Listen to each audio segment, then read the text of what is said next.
Next up, we've got the Carolina Panthers, who travelled to the NFL officials in this game. 2 fumbles, not a fumble apparently, and a holding call not given on 4th down, which would have been turnover on downs aside of Kansas City 40.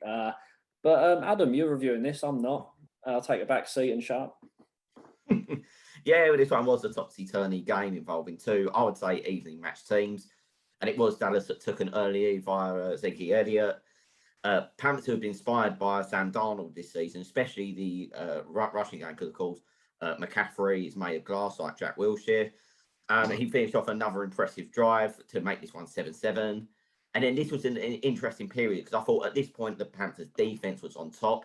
But then, like you rightly mentioned, there was, of course, the 2 fumbles that were wrongly called by the officials. And, of course, the holding. So, as I say, Dallas got away with it, converted the 4th down.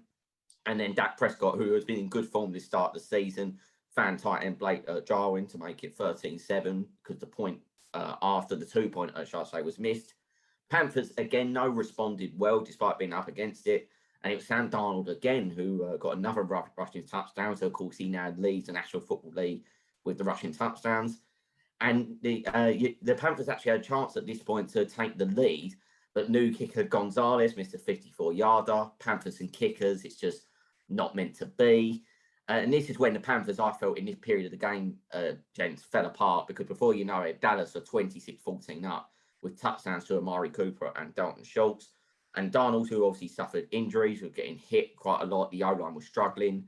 And he came back, but I think the injury he was still suffering, weren't he? Where he seemed to think he must be a colourblind, because he thought that Trayvon Diggs was as he was Bobby Anderson when he found him twice. And in both times, Dak Prescott punished him with the full passing touchdown to Wilson. And then when Diggs got the second interceptions, Greg the Leg actually made a field goal, which was a shock, and put the game out of reach for Carolina. And although they kept on going, it's just simply too much of a deficit at that point.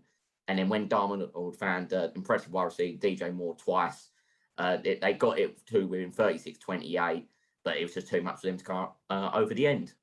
Being at the AT&T, it was just a game, it was always going to be up. Panthers were always going to be up against it. But I say the news of Christian McCaffrey coming back this Sunday, and obviously the news now of Stephen Gilmore, the Panthers have got to find that consistency again, go on another at least 3-game winning run. They can't be the Panthers that are old, that all will be amazing in 2015 and then have a 5-year break from competing. They've got to show up now. Do you know what I mean? They've got to actually be relevant in the NFC, not come third to the Saints and Bucks.